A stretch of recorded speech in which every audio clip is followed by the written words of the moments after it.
सोचो आप कोटा जैसी जगह जाते हो अपना करियर बनाने के लिए।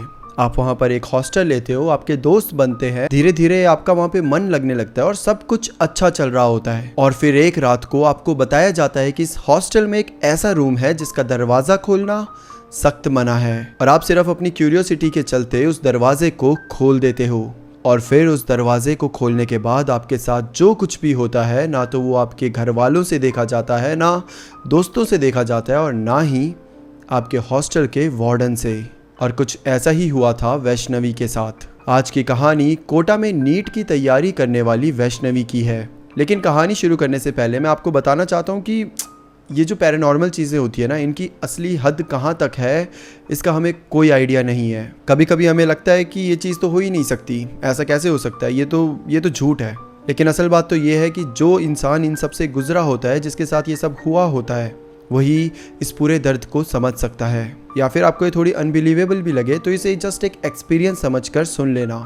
तो चलो कहानी शुरू करते हैं। गाइज, आप मेरे अपने हो तो आपको मैं कुछ बताना चाहता हूँ। इस टाइम पर हॉरर जॉनरा जिसे आप इतना प्यार करते हो, आपको ये जॉनरा इतना अच्छा लगता है, वो अभी भी ग्रोइंग स्टेज पर है। और मेरे हिसाब से, और मेरे क्या बहुत से जो मेरे कंटेंट क्रिएटर है जिनसे मेरी बात होती है, उन सब के हिसाब से ये जॉनरा अगले 5 साल में और ज़्यादा बूम करेगा। और अगर आप भी इस जॉनरा में अपना यूट्यूब चैनल को ग्रो करना चाहते हो, एक अच्छा यूट्यूबर बनना चाहते हो हॉरर जॉनरा में स्पेशली, तो मैंने एक YouTube कोर्स लॉन्च करा है, आप जाकर वो देख सकते हो। एंड ट्रस्ट मी, वहाँ पर आपको नॉर्मल वीडियोस नहीं मिलेगी, बल्कि एक काइंड ऑफ पूरा ब्लूप्रिंट मिलेगा, जिसको फॉलो करके मैंने खुद पर्सनली 5 चैनल ग्रो करे हैं। मैंने अपने 8 साल के YouTube एक्सपीरियंस में जो भी सीखा है, topic selection, scripting, story telling, thumbnails, editing, यहाँ तक कि YouTube का एल्गोरिदम, ऑडियंस साइकोलॉजी और चैनल ग्रोथ के बारे में, सब कुछ मैंने उस कोर्स में डिटेलिंग में शेयर करा है। एंड ट्रस्ट मी, अगर आप आज से चैनल बनाना शुरू कर देते हो, उस पर वो सारे काम करना शुरू कर देते हो जो मैंने अपने कोर्स में बताया है, तो आने वाले 5 सालों में आप एक बहुत बड़े यूट्यूबर बन सकते हो। हॉरर जॉनरा का फ्यूचर बहुत स्ट्रांग दिख रहा है और ये सही टाइम है अपॉर्चुनिटी को ग्रैब करने का।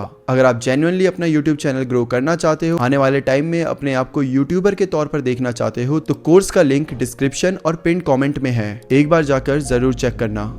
कोटा एक ऐसा शहर जहां देश भर से बच्चे अपने सपने पूरे करने आते हैं, लेकिन इसी शहर से जुड़ी कई दुखद खबरें भी सामने आती हैं। और शायद आपने भी कभी सोचा होगा कि जो लोग अचानक से इस दुनिया को छोड़ देते हैं, उनके बाद क्या होता है। और बस इसी क्यूरियोसिटी ने वैष्णवी की ज़िंदगी बदल के रख दी।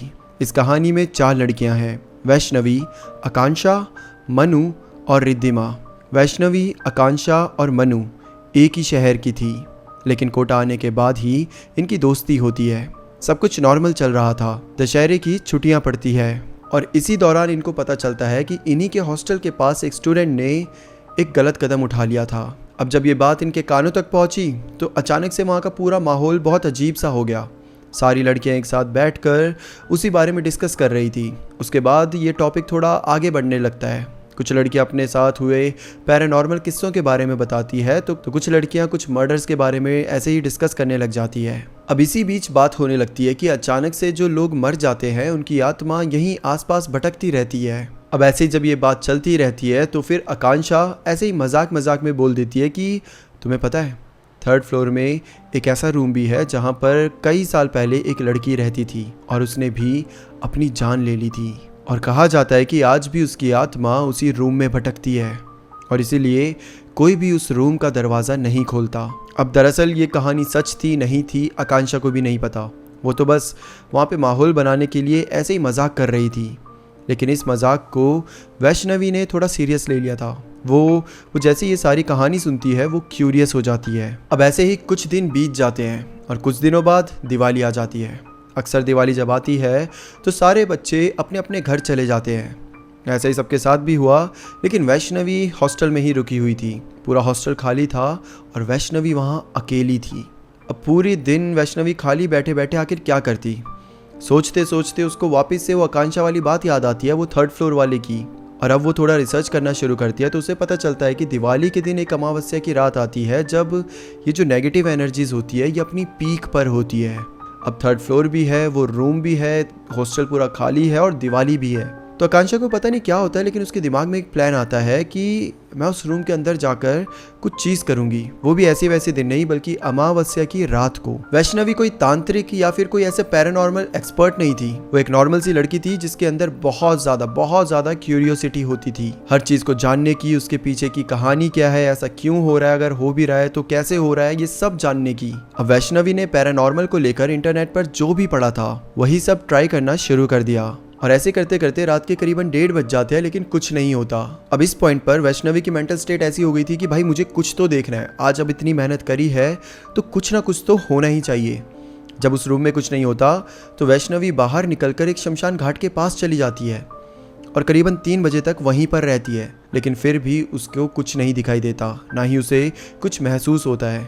थक हार कर सब चीज़ें को ऐसी बेकारे बोलकर वैष्णवी वापस से अपने हॉस्टल में आ जाती है और फिर अपने रूम में जाकर सो जाती है। अगले 2-3 दिन ऐसे ही निकलते हैं। कुछ उसके दोस्त थे जो आसपास ही रहते थे, मतलब कोटा में ही उनका घर था, तो वैष्णवी उनसे मिलने चले जाती थी और 1-2 दिन बाद तो धीरे धीरे करके सब वापस भी आने लग जाते हैं। अच्छा, अब पूरे हॉस्टल में सारी लड़कियां वापस आ चुकी है। अब एक सुबह की बात है, सब लोग सोकर उठे हैं, वैष्णवी तो अभी भी सो रही है। अचानक से पूरे हॉस्टल में हल्ला मच चुका है, सारी लड़कियां चिल्ला रही है, यहाँ वहाँ भाग रही है, कुछ ना कुछ बोल रही है, और इसी शोर शराबे में वैष्णवी की भी आंख खुल जाती है।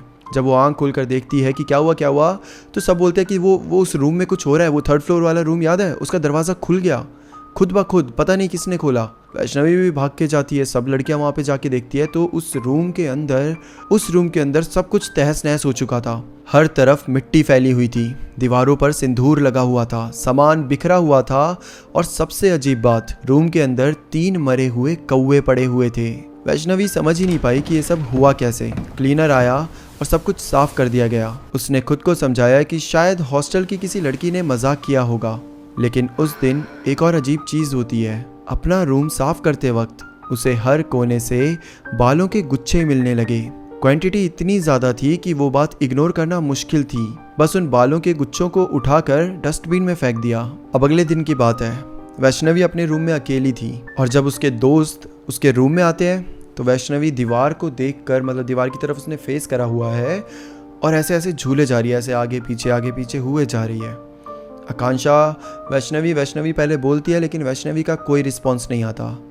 थोड़ी देर बाद वो जाकर उसके कंधे पे हाथ रखती है तो अचानक से वैष्णवी ऐसे हिलकर उन्हें देखती है और हंसते हुए कहती है, तुम लोग कब आए? अब उसी टाइम पर मन्नू ने नोटिस करा कि वैष्णवी की एक आंख के नीचे पूरा नीला नीला सा ऐसे गड्ढा सा हो गया है और वही आंख बहुत ज़्यादा लाल हो गई है, जैसे कि मानो अंदर ब्लड क्लॉटिंग हो गई हो। मन्नू वैष्णवी से पूछती है कि तेरी आंख को क्या हुआ? तो वैष्णवी ऐसे बात को टाल देती है कि अरे कुछ नहीं यार, सो के उठी तो पता नहीं क्या था, छोड़ो जाने दो। और ऐसे बोलकर ये टॉपिक बदल दिया जाता है। यहाँ पे ना मन्नू को और ना ही आकांक्षा को आइडिया था कि यहाँ से कुछ बहुत ही ज़्यादा डरावनी चीज़ की शुरुआत हो रही थी। वैष्णवी की आंख को देखकर सबको अजीब लगा, लेकिन किसी ने भी उस बात पे ज़्यादा सीरियस ध्यान नहीं दिया। अब ये बात वहीं ख़त्म हो जाती है और सब अपनी अपनी क्लासेस की तैयारी में लग जाते हैं। आकांक्षा, मन्नू और रिद्धिमा वैष्णवी की रूममेट्स थी। अगले ही दिन आकांक्षा अपनी बुक्स अरेंज कर रही होती है और तभी उसकी नज़र बुक शेल्फ पर पड़ती है, जहाँ पर काफ़ी मिट्टी जमी हुई थी। वो वैष्णवी से पूछने के लिए पलटती है तो उसने देखा कि वैष्णवी खिड़की के पास खड़ी होकर कुछ बाहर की साइड देख रही होती है और वैष्णवी बिल्कुल खोई हुई होती है। आकांक्षा ने उसे 1-2 बार बुलाया, लेकिन वैष्णवी ने कोई जवाब नहीं दिया। अब आकांक्षा वैष्णवी की तरफ बढ़ ही रही थी कि अचानक से उसे नॉकिंग की आवाज़ सुनाई देती है। सबसे अजीब बात ये थी कि ये आवाज़ कहीं और से नहीं बल्कि उसी बुक शेल्फ के अंदर से आ रही थी। आकांक्षा के पैर वहीं जम जाते हैं। तभी उसके पीछे से वैष्णवी अचानक से भागती हुई रूम से बाहर निकल जाती है और आकांक्षा भी घबराकर उसके पीछे भागने लगी, लेकिन कॉरिडोर में पहुंचते ही उसने देखा कि वैष्णवी कहीं नज़र ही नहीं आ रही थी। वो सीधा मनु के रूम के पास जाती है और दरवाज़ा नॉक करती है। जैसे ही मनु बाहर आई, उसी वक्त दूसरी तरफ से वैष्णवी अपने रूम से बाहर निकलती हुई दिखाई देती है। आकांक्षा एक पल के लिए समझ ही नहीं पाई कि जो लड़की उसके सामने भाग कर गई थी वो फिर से रूम के अंदर कैसे जा सकती है। आकांक्षा वैष्णवी से पूछती है, तुम तो बाहर गई थी ना? वैष्णवी बस मुस्कुराकर बोलती है, तुम शायद जागते हुए भी सपना देख रही हो, मैं तो तब से इसी रूम में हूँ। आकांक्षा अभी भी इस बारे में सोच ही रही थी कि तभी उसकी नज़र कॉरिडोर के दूसरे कोने की तरफ पड़ती है और जो वो वहाँ पर देखती है उसने तो आकांक्षा के होश ही उड़ा दिए। आकांक्षा देखती है कि कॉरिडोर के दूसरे कोने में जहाँ पे थोड़ा सा अंधेरा था, वहाँ पर वैष्णवी खड़ी हुई आकांक्षा को देखकर मुस्कुरा रही होती है। ये सारी चीज़ें सिर्फ कुछ ही सेकंड के लिए होती है। आकांक्षा ने पलकें झपकाई और वापस से देखा तो वहाँ पर कोई भी नहीं था। अब आकांक्षा किसी को ये बात बताती भी नहीं है क्योंकि उसे खुद ही नहीं पता कि जो सब उसने देखा, जो सब उसने फील करा, क्या वो सच में सच था या फिर उसका वहम। लेकिन इस टाइम के बाद से आकांक्षा वैष्णवी को लेकर सतर्क रहने लगी थी। अब लंच का टाइम आता है, सारी लड़कियां मिलकर खाना खा रही होती है। अचानक से वैष्णवी एक बाइट लेती है और अचानक से खाने को थूक देती है। और जैसे ही वो खाना थूकती है, सारी लड़कियां देखती है कि उस खाने में बहुत सारे बाल होते हैं, लिटरली बाल का गुच्छा होता है। सारी लड़कियां मैस वाले को, जिसने खाना बनाया था, उन सबको डांटने लग जाती है। लेकिन यहाँ पर आकांक्षा पूरी तरीके से वैष्णवी को देख रही होती है। वैष्णवी चुपचाप बैठी हुई है, उसके कोई रिएक्शन नहीं है और वो कहीं ना कहीं हल्की सी स्माइल भी कर रही होती है, जैसे कि मानो उसके लिए ये बड़ी बात है ही नहीं। आकांक्षा ने ये सारी बातें मन्नू और रिद्धिमा को भी बताई, लेकिन उन दोनों ने आकांक्षा को कहा कि शायद तू ओवर थिंक कर रही है। ऐसा कैसे हो सकता है, मतलब हम भी उसके साथ ही रहते हैं, हमने तो ये सारी चीज़ें नोटिस नहीं करी, तू शायद ज़्यादा सोच रही है। अब उस रात हर कोई जल्दी सो जाता है क्योंकि अगले दिन से क्लासेस शुरू होने वाली थी। करीबन 11 बजे आकांक्षा फ़ोन चला रही थी और वैष्णवी सो रही होती है। तभी वैष्णवी अचानक बेड से उतरती है और रूम से बाहर चली गई। आकांक्षा को लगा शायद पानी पीने गई होगी, इसलिए उसने ज़्यादा ध्यान नहीं दिया। लेकिन कुछ ही मिनट्स बाद कॉरिडोर से किसी भारी चीज के गिरने की बहुत तेज आवाज आती है। सारे बच्चे अपने रूम से बाहर निकल के नीचे पहुंच जाते हैं और नीचे पहुंचकर जो मंजर उन्होंने देखा उसने सबको हिला के रख दिया। पानी का बड़ा सा फिल्टर जमीन पर पड़ा हुआ था और वैष्णवी उसके ऊपर बैठी हुई थी। उसके बाल पूरी तरीके से बिखरे हुए थे, उसका मुंह खुला हुआ था और उसके मुंह से ऐसे लार टपक रही थी। उसका चेहरा इतना ज़्यादा डरावना लग रहा था कि उस चीज़ को शब्दों में बयान करना ही नामुमकिन है। और फिर अचानक से वैष्णवी वहीं पर बेहोश हो जाती है। पूरा हॉस्टल वहाँ पर सन्न रह गया था। जब वैष्णवी को होश आता है तो सबसे पहले वो बोलती है कि मैं यहाँ कैसे आई, और आकांक्षा उससे पूछती है कि तुझे कुछ याद नहीं, तू तो यहाँ पर खुद आकर फिल्टर के ऊपर बैठी हुई थी। वैष्णवी बोलती है नहीं, मुझे कुछ याद नहीं है, मैं तो लास्ट टाइम जो मुझे याद है मैं अपने बेड के ऊपर जाकर सो रही थी। अब वहाँ पर एक सीनियर होती है जो बोलती है शायद वैष्णवी तुम स्लीप वॉकिंग कर रही थी। और सबको लगता है हाँ दैट मेक सेंस राइट, कि तुम रात को सो गई और तुम स्लीप वॉकिंग करते करते यहाँ तक पहुँच गई। तो हर कोई उसे स्लीप वॉकिंग ही समझकर छोड़ देता है। बट आकांक्षा को अब बहुत सारी चीज़ें खलने लग गई थी। सब लोग जाकर अपने अपने कमरे में सो जाते हैं, लेकिन आकांक्षा को नींद ही नहीं आती। और फिर करीबन 3 बजे आकांक्षा को महसूस होता है जैसे उसके रूम के अंदर कोई धीरे धीरे चल रहा हो। ना चप्पल की आवाज़ थी, ना किसी चीज़ की खड़बड़ाहट, सिर्फ नंगे पैरों की हल्की सी आहट आ रही थी। आकांक्षा ने देखा तो वैष्णवी अपने बिस्तर पर नहीं थी। तभी उसकी नज़र खिड़की के पास पड़ती है। वहाँ एक शैडो बनी हुई थी और सबसे अजीब बात ये थी कि वो शैडो धीरे धीरे हिल रही थी। आकांक्षा ने कांपते हाथों से मोबाइल की फ्लैशलाइट ऑन करी, लेकिन रोशनी पड़ते ही वहाँ कोई नहीं था। और उसी पल पीछे से वैष्णवी की आवाज़ आई। क्या हुआ? आकांक्षा पलटकर देखती है तो वैष्णवी अपने बेड पर लेटी हुई थी, जैसे कि मानो वो कभी उठी ही नहीं हो। वैष्णवी की हरकतें अब और ज़्यादा अजीब होने लगी थी। एक बार की बात है जब आकांक्षा और वैष्णवी अब अकेले रूम में है, ना तो मन्नू है और ना ही कोई और। इनके बाकी दोस्त इस समय पर रूम में नहीं थे। आकांक्षा अपना काम कर रही थी और वैष्णवी नोटबुक में कुछ तो लिख रही थी। अब यहाँ पर वैष्णवी लिखने के साथ साथ ना किसी से बात भी कर रही थी और बहुत अजीब तरीके से, लाइक कोई फ़ोन वोन नहीं था, वो लिख रही है और बार बार किसी के, ऐसा लगता है जैसे किसी के जवाब दे रही है, किसी को आंसर दे रही है। कभी वो हाँ बोलती, कभी वो नहीं बोलती, कभी वो बोलती अभी नहीं, तो कभी बोलती अच्छा ठीक है। पहले तो आकांक्षा को लगा शायद अपने आप से बात कर रही है, लेकिन वैष्णवी काफ़ी देर तक ऐसे ही बात करती रही। और थोड़ी देर बाद वैष्णवी अपनी नोटबुक वहीं रखती है और बाहर चली जाती है। अब आकांक्षा रूम में अकेली है। उसे समझ नहीं आ रहा था कि वैष्णवी क्या कर रही थी। वो कैसे तो हिम्मत करके धीरे धीरे वैष्णवी के नोटबुक के पास जाती है और जैसे ही नोटबुक के पन्ने पलट कर देखती है, पूरे पेजेस में सिर्फ एक ही चीज लिखी हुई थी, मुझे वापस मत भेजो, मुझे वापस मत भेजो। आकांक्षा देखती है और उसे समझ ही नहीं आता। इस पॉइंट पर वैष्णवी वापस आ गई है। आकांक्षा वैष्णवी से पूछती है कि तुमने ये क्यों लिखा है, इसका क्या मतलब है। एक बार लिखना समझ आता है, लेकिन हर पन्ने में बार बार एक ही चीज़ लिखी हुई है। वैष्णवी बोलती है कि मुझे नहीं पता किसने लिखा है, मैं तो टेस्ट की तैयारी कर रही थी। आकांक्षा को कुछ समझ नहीं आता। वो उसकी नोटबुक वहीं रखकर बाहर चली जाती है। अब ऐसी रात हो जाती है। आकांक्षा रिद्धिमा और मन्नू को बोलती है कि तुम दोनों मेरे साथ टेरेस पे चलो। अच्छा, जो ये हॉस्टल का टेरेस था वहाँ पर ज़्यादा लोग आते नहीं थे, तो ये तीनों टेरेस के ऊपर खड़े होकर सिर्फ एक टॉपिक के बारे में डिस्कस करती हैं और वो होता है वैष्णवी।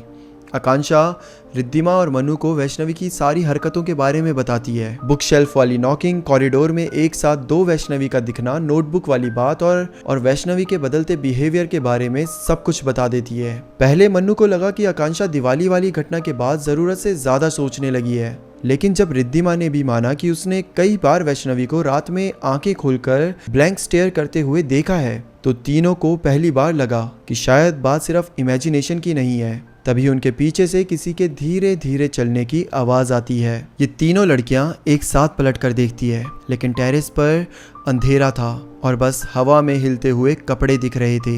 उन्होंने बात को इग्नोर कर दिया और दोबारा बातचीत करने लगी, लेकिन कुछ ही पल बाद वहां आवाज फिर से सुनाई देती है, किसी के चलने की आवाज। इस बार पहले से ज्यादा पास से, जैसे कोई उनके बिल्कुल पीछे खड़ा हो। आकांक्षा ने तुरंत मुड़कर देखा तो उसका दिल एक पल के लिए रुक गया। पानी की टंकी के पीछे से एक चेहरा धीरे धीरे बाहर आ रहा था और वो चेहरा था वैष्णवी का। वैष्णवी बिना किसी एक्सप्रेशन के तीनों को देख रही थी। आकांक्षा ने पूछा कि वो यहाँ कब आई, लेकिन वैष्णवी ने कोई जवाब नहीं दिया, बस एक अजीब सी मुस्कान दी और सीढ़ियों की तरफ चल पड़ी। तीनों उसके पीछे भागने लगे, लेकिन नीचे पहुंचते ही वैष्णवी कहीं नजर नहीं आई। जब वो रूम में पहुंचे तो देखा वैष्णवी अपने बेड पर आराम से सो रही होती है। अब मन्नू को भी यकीन होने लगा था कि आकांक्षा जो कह रही थी उसमें कुछ ना कुछ सच्चाई जरूर थी। अगले कुछ दिनों में वैष्णवी और ज्यादा बदलने लगी। क्लासेस के दौरान वो घंटों तक खिड़की के बाहर देखती रहती, कभी अचानक से हंसने लगती, कभी बिना वजह के रो पड़ती और कभी लेक्चर के बीच में ही उठकर बाहर चली जाती। टीचर्स भी अब उसके बिहेवियर से परेशान होने लगे थे। एक दिन फिजिक्स की क्लास में अचानक से वैष्णवी ने अपनी कॉपी बंद करी और सीधा बोर्ड की तरफ देखते हुए कहा, वो बाहर खड़ी है। पूरा क्लासरूम सिर्फ वैष्णवी को देख रहा था और वैष्णवी ऐसे बोर्ड को ऐसे एकदम ऐसे घूरते हुए बिना किसी एक्सप्रेशन के बस यही बोल रही थी कि वो बाहर खड़ी है, वो बाहर खड़ी है। टीचर भी पूछते कि कौन बाहर खड़ी है, तो वैष्णवी विंडो के बाहर देखते हुए ऐसे उंगली से इशारा करती है। हर कोई जिस साइड उसने इशारा करा था उस साइड देखते हैं, लेकिन बाहर कोई भी नहीं था। टीचर ने गुस्से में आकर वैष्णवी को बाहर खड़ा कर दिया। अब ये सारे इंसिडेंट जो हो रहे थे ये सिर्फ वैष्णवी तक सीमित नहीं थे। हॉस्टल में कई सारी लड़कियों ने कंप्लेंट करा कि रात को उनके दरवाजे के बाहर कोई नॉक करता है और जब वो दरवाज़ा खोलकर देखते हैं तो बाहर कोई नहीं होता। यहाँ तक कि जो वार्डन थी उसने भी सीसीटीवी कैमरास फुटेजेस सारे चेक कर ली। फुटेजेस में क्लियरली दिखता था कि कोई भी नहीं आया, बस लड़कियाँ अचानक से दरवाज़ा खोलकर ऐसे बाहर ढूंढने लग जाती है किसी को, और फिर जब कोई नहीं मिलता तो वापस से दरवाज़ा बंद कर देती है। फुटेज में सिर्फ यही चीज़ कैप्चर हो रही थी। अब यहाँ पर आकांक्षा एक चीज़ नोटिस करती है कि जिस भी रात को नॉकिंग की आवाज़ आती थी, लड़कियाँ कंप्लेंट करती थी, उसके अगले दिन वैष्णवी बहुत ज़्यादा कमज़ोर दिखाई देती थी। अचानक से उसका वेट गिरने लगा था, उसके आंखों के नीचे वही नीले रंग के गड्ढे होने लगे थे और आंखें और ज़्यादा लाल होने लगी थी। और भी ज़्यादा अजीब बात ये थी कि आकांक्षा को अपने रूम में बहुत ज़्यादा बालों के गुच्छे मिलने लगे थे। वो कितनी बार भी सफाई कर ले, कितनी बार भी सब कुछ साफ कर ले, अगले दिन वापस से उसके रूम में बालों के गुच्छे पड़े होते थे। कुछ दिनों बाद एक रात करीबन 3 बजे आकांक्षा की आंख खुली तो उसने देखा कि रूम का दरवाजा आधा खुला हुआ था। वैष्णवी बेड पर नहीं थी और वो तुरंत उठकर कॉरिडोर में जाती है। आकांक्षा ने वॉशरूम देखा, कॉरिडोर देखा, लेकिन वैष्णवी कहीं नहीं थी। तभी ऊपर से किसी के गिरने की आवाज आती है। आकांक्षा को लगता है शायद वैष्णवी 3rd फ्लोर पर होगी, इसलिए आकांक्षा धीरे धीरे सीढ़ियां चढ़ते हुए 3rd फ्लोर की तरफ बढ़ती है। वही 3rd फ्लोर, वही कमरा, और उस कमरे का दरवाजा हल्का सा खुला हुआ था। अंदर से किसी के धीरे धीरे रोने की आवाज आ रही थी। आकांक्षा ने हिम्मत करके दरवाजा थोड़ा सा खोला। अंधेरा इतना था कि कुछ भी साफ नहीं दिख रहा था, लेकिन फिर उसकी नजर जमीन पर पड़ी। वैष्णवी घुटनों के बल बैठी हुई थी, उसका चेहरा नीचे झुका हुआ था। वो खुद नहीं रो रही थी, लेकिन रोने की आवाज उसी के आसपास से आ रही थी, जैसे कमरे में कई लोग एक साथ सिसक सिसक कर रो रहे हो। आकांक्षा का गला सूख गया। उसने धीरे से वैष्णवी का नाम लिया और जैसे ही उसने ये कहा, रूम की सारी आवाजें एकदम से बंद हो गई। पूरे कमरे में सन्नाटा सा छा गया था और इस सन्नाटे के बीच वैष्णवी नीचे ही देखते हुए धीरे से कहती है, प्लीज प्लीज मुझे घर जाना है। आकांक्षा तुरंत वैष्णवी के पास जाती है और उसका हाथ पकड़ लेती है। उसका हाथ बिल्कुल बर्फ की तरह ठंडा हो रहा था। वैष्णवी रोते हुए बस एक ही बात कह रही थी, मुझे नींद नहीं आती, कोई मुझे रोज बुलाता है, मैं बहुत थक गई हूँ, मुझे घर जाना है। आकांक्षा उसे संभाल कर वापस रूम में ले आती है, लेकिन उसने ये बात किसी को नहीं बताई, क्योंकि आकांक्षा को डर था कि अगर हॉस्टल में बात फैल गई तो सारी लड़कियां वैष्णवी को ही दोष देंगी। धीरे धीरे वैष्णवी की तबीयत और खराब होने लगी। वो गुमसुम रहने लगी। उसका सर हमेशा दर्द करता था। उसकी बॉडी का एक एक पार्ट बहुत ज़्यादा पेन करता था। किसी को भी समझ नहीं आ रहा था कि वैष्णवी के साथ आखिर क्या हो रहा है। और अब वैष्णवी की तबीयत दिन ब दिन खराब होती जा रही थी। उसे लगातार तेज बुखार रहने लगा था। मैस में भी जाती थी तो या तो बिल्कुल ही खाना नहीं खाती थी या तो फिर सिर्फ 2-3 बाइट लेकर पूरा खाना छोड़ देती थी। उसकी ये हालत देखकर जो वैष्णवी के दोस्त थे वो वैष्णवी के घर वालों को भी कॉल करते हैं, लेकिन किसी कारणवश वैष्णवी के घर वाले वैष्णवी को अपने घर नहीं बुला पाते। वो बस पैसे भेज देते हैं ताकि उसका थोड़ा टेस्ट वेस्ट कराया जाए, डॉक्टर को दिखाया जाए। आकांक्षा, मन्नू, रिद्धिमा और हॉस्टल की वार्डन वैष्णवी को डॉक्टर के पास भी ले जाती है। कई सारे टेस्ट भी होते हैं, ब्लड टेस्ट होता है, विटामिन टेस्ट होता है, यहाँ तक कि थायराइड का भी टेस्ट होता है, लेकिन सबके रिजल्ट सेम होते हैं, एकदम नॉर्मल। डॉक्टर ने सिर्फ इतना कहा कि वैष्णवी सीवियर स्ट्रेस और स्लीप डेप्रिवेशन का शिकार हुई है, लेकिन उसकी दोस्त जानती थी कि बात सिर्फ इतनी सिंपल नहीं थी। चेकअप के बाद ये सब वैष्णवी को ऑटो में बिठाकर वापस हॉस्टल ला रहे थे।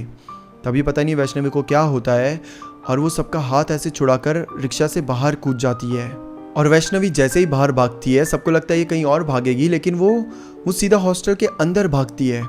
भागते भागते भागते जैसे ही हॉस्टल का मेन गेट आता है वो उसके पास जाकर खड़ी हो जाती है। ये सब इतना जल्दी हुआ था कि किसी को समझ ही नहीं आया कि क्या रिस्पॉन्ड करे। सब ऑटो रिक्शा के अंदर बैठकर वैष्णवी को देख रहे हैं और कहीं ना कहीं सबको बहुत गंदी फीलिंग आ रही है कि कुछ तो बहुत गलत होने वाला है। और तभी अचानक से वैष्णवी का पूरा शरीर उल्टा झुक जाता है, लाइक बिल्कुल ऐसे बेंड हो जाता है। और फिर इसी तरीके से वैष्णवी इन सबको देखकर हंसने लग जाती है। और फिर वैष्णवी उसी पोजीशन में हॉस्टल के अंदर जाने लगी।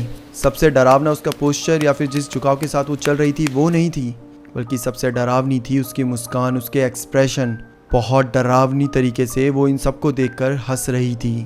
धीरे धीरे जैसे वो हॉस्टल के अंदर जाने लगी, सारी लड़कियां जिन जिन की नज़र वैष्णवी की तरफ पड़ी वो सब एक गुट बनाकर खड़ी होने लगी और सब वैष्णवी को सिर्फ देखे जा रही थी। किसी की हिम्मत नहीं हो रही थी कि वैष्णवी को आकर पूछ भी सके कि आखिर ये सब क्या चल रहा है। तभी अचानक से वैष्णवी के पास एक शीशा था जिस पे वो जोर से अपने हाथ को मारती है। शीशा टूट जाता है, उसके हाथ से खून निकलने लगता है और वैष्णवी उसी खून को चाटने लग जाती है। ये मंजर देखकर वहां खड़ी हर लड़की की हालत खराब हो गई और ज़्यादातर लड़कियां डर के मारे अपने रूम में भाग गई। बाहर सिर्फ वार्डन, उसकी 3 दोस्त और गार्ड ही बचे थे। वैष्णवी धीरे से उनकी तरफ मुड़ती है। उसके होठों के आसपास खून लगा हुआ था और वो किसी अनजान भाषा में बहुत तेज़ आवाज़ में कुछ बोल रही थी जो कि किसी को भी समझ नहीं आ रहा था। वार्डन ने उसे डांटा और पूछा कि वो क्या कर रही है, लेकिन उसी पल वैष्णवी का पूरा एक्सप्रेशन बदल गया। जो लड़की अब तक बिल्कुल बेखौफ खड़ी थी, उसके चेहरे पर अचानक से डर आ जाता है। उसके हाथ पैर कांपने लगे और वो वहीं पर खड़े खड़े पसीने से पूरी भीगी हुई बस कांप रही थी। उसके बाद वैष्णवी ऐसे नीचे देखती है, पूरे बाल उसके चेहरे के ऊपर है। और फिर थोड़ी देर बाद जब वापस से ऐसे वार्डन को देखती है तो वैष्णवी बहुत ज़्यादा गुस्से में होती है। उसके एक्सप्रेशन देखकर क्लियर समझ आ रहा था कि वैष्णवी के पास इस समय जाना खतरे से बाहर नहीं था। और इसके बाद वैष्णवी एकदम आसमान की तरफ देखकर बहुत ज़ोर से चीखती है, इतनी ज़ोर से कि हॉस्टल में एक एक लड़की को उसके चीखने की आवाज़ सुनाई दी थी। और फिर वैष्णवी वहीं पर बेहोश हो जाती है। वार्डन ने बिना देर किए वैष्णवी के पेरेंट्स को कॉल करा और सब कुछ बता दिया। वैष्णवी के दोस्त वैष्णवी को उठाकर उसके रूम ले जाते हैं। आकांक्षा के मन में न जाने क्या आया और उसने सबसे वैष्णवी के हाथ पैर बांधने को कहा। सबने मिलकर दुपट्टे की मदद से उसके हाथ और पैर बांध दिए। उसके पेरेंट्स को आने में वक्त लगना था और उन्हें पहुंचते पहुंचते रात हो जाती है। करीबन 2 घंटे बाद वैष्णवी ने अपनी आंखें खोली और वो बिल्कुल नॉर्मल लग रही थी। वो बार बार पूछ रही थी कि उसके हाथ क्यों बांधे हुए हैं। और उसे खोल दिया जाए। लेकिन अब किसी को भी उसके ऊपर भरोसा नहीं था। कभी वो रोती, कभी हंसती, कभी गुस्सा करती, लेकिन ये सब वो अपनी असली आवाज में और पूरे होश में कर रही थी, जैसे उसे किसी पागलपन का दौरा पड़ा हो। रात को उसके पापा और अंकल हॉस्टल पहुंचते हैं। गर्ल्स हॉस्टल में आदमियों का आना वैसे अलाउड नहीं था, लेकिन उस दिन हालात अलग थे। अपनी बेटी को उस हालात में देखकर उसके पापा टूट गए। वैष्णवी उन्हें देखते ही जोर जोर से रोने लगी और कहने लगी कि सबने उसे परेशान किया है और उसे बहुत ज्यादा भूख लग रही है। वैष्णवी के पापा सब पर चिल्लाने लग जाते हैं कि मेरी बेटी को इस तरह बांधा क्यों है तुमने, खोलो उसको। और वैष्णवी के पापा खुद ही वैष्णवी के हाथ खोल देते हैं। जैसे वो उसके हाथ खोलते हैं, वैष्णवी अपने ही हाथों से अपने पापा के कान को पकड़कर काट देती है। वैष्णवी के अंकल, दोस्त, वार्डन, गार्ड सब वैष्णवी को पीछे खींचते हैं, तब जाकर उसके पापा वैष्णवी से अलग होते हैं। वैष्णवी के पापा के कान से खून में टपक रहा था और वही खून वैष्णवी के हाथ में लगा हुआ था, जिसे वैष्णवी हंसते हुए चाट रही थी। अब यहाँ पर वैष्णवी के पापा को भी यकीन हो गया था कि बात बिल्कुल नॉर्मल नहीं है, लेकिन रात इतनी हो गई थी कि वैष्णवी को कहीं और ले जाना भी मुमकिन नहीं था। वार्डन अपने रूम से गंगा जल लेकर आती है, लेकिन उसका भी वैष्णवी के ऊपर कोई खास असर होता नहीं है। इसके बाद वैष्णवी के पापा अपनी मम्मी को कॉल करते हैं और वो किसी बाबा से बात करके सिर्फ इतना बताती है कि पूरी रात हनुमान चालीसा और महामृत्युंजय मंत्र चलाते रहो। पूरा हॉस्टल उस रात जागता रहा। किसी के फोन में हनुमान चालीसा चल रही थी तो किसी के फोन में महामृत्युंजय मंत्र। वैष्णवी की हरकतें जारी थी, लेकिन उसने फिर किसी और को नुकसान नहीं पहुंचाया। अब धीरे धीरे सुबह होने लगती है। वार्डन ने अपने गले से माता रानी का लॉकेट उतारकर वैष्णवी को पहना दिया और फिर वैष्णवी को अपने साथ उसके पापा और अंकल ले जाते हैं। वैष्णवी के जाने के बाद हॉस्टल की सफाई करवाई गई, हवन हुआ, पूजा पाठ हुआ और उधर वैष्णवी के गांव में भी कई सारी पूजा करवाई गई। कुछ महीनों बाद आकांक्षा और उसकी दोस्त जब वैष्णवी से मिलने जाते हैं, तब उन्हें पता चलता है कि वैष्णवी अभी भी अपनी दादी के साथ ही रह रही होती है। इसी बीच नीट के एग्ज़ाम भी होते हैं। ऑब्वियसली वैष्णवी वो एग्ज़ाम नहीं दे पाई, लेकिन बाकी सारी लड़कियों ने वो एग्ज़ाम दिए थे और सिर्फ आकांक्षा ही उस एग्ज़ाम को क्लियर कर पाई थी। अच्छा, जब आकांक्षा वैष्णवी से मिलने उसके दादी के यहाँ जाती है, तब उसे पता चलता है। तब आकांक्षा पूरी बात बताती है कि जिस दिन वो शमशान घाट गई थी और उस रूम के आसपास गई थी, तब उसके पीछे कोई आत्मा आ गई थी और वो आत्मा इतनी स्ट्रांग थी जैसा मैंने बताया कि वो अमावस्या की रात थी। तो उस आत्मा ने इस कदर वैष्णवी के ऊपर अपना कंट्रोल हासिल कर लिया था कि फिर उसे अलग करना बहुत मुश्किल हुआ। जब उसे घर भी लाया गया था तो कई सारे पूजा पाठ करवाए गए, कई सारे पंडितों को दिखाया गया, लेकिन कोई असर नहीं हुआ। और फिर एंडिंग में वैष्णवी को बनारस ले जाया गया था, जहाँ पर उसके हाथों से पिंडदान करवाया गया और बहुत सारी धार्मिक क्रियाएं भी करवाई गई थी। और तब जाकर धीरे धीरे वैष्णवी की ज़िंदगी वापस से ट्रैक पर आई। ऑल्दो वैष्णवी उस समय भी अपनी हीलिंग प्रोसेस में ही थी। वो पूरी तरीके से ठीक नहीं हुई थी, लेकिन उसे इतना पता था कि अब वो ठीक हो रही है। एंड आई रियली होप कि वैष्णवी ठीक हो गई हो। सो या that was the story guys. ये थी कोटा की एक ऐसी स्टोरी जिसमें जो वैष्णवी थी वो इतनी क्यूरियस थी कि उसने खुद ही के पैर में कुल्हाड़ी मार दी। अगर वो शमशान घाट नहीं जाती, इन सब के बारे में रिसर्च करके वो सारी चीज़ें नहीं करती जो उसे नहीं करनी चाहिए थी, तो वैष्णवी की लाइफ भी एकदम नॉर्मल होती। लेकिन सिर्फ क्यूरियोसिटी के चलते उसने वो कदम उठाए जिसका भुगतान वो आज तक कर रही है। Well that's it for today. अगर आपको भी अपनी कहानी मुझसे शेयर करनी है तो नीचे दिए गए हुए मेल पर आकर आप अपनी कहानी शेयर कर सकते हैं। वेल दोस्तों, ये थी आज की कहानी। आई होप कि आपको कहानी पसंद आए। और एक बार फिर से मैं बताना चाहता हूँ कि अगर आपको मेरा यूट्यूब कोर्स लेना है तो पिन कमेंट और डिस्क्रिप्शन में जाके ज़रूर चेक करिए। देर मत करना। अगर सेकंड आउट भी आ रहे हैं तो एक बार लेके देख लो। ऐसा समझ लो ब्लिंकिट से 4-5 चिप्स खरीद लिए और ट्रस्ट मी, वो 4-5 चिप्स की वैल्यू आपकी लाइफ बदल सकती है।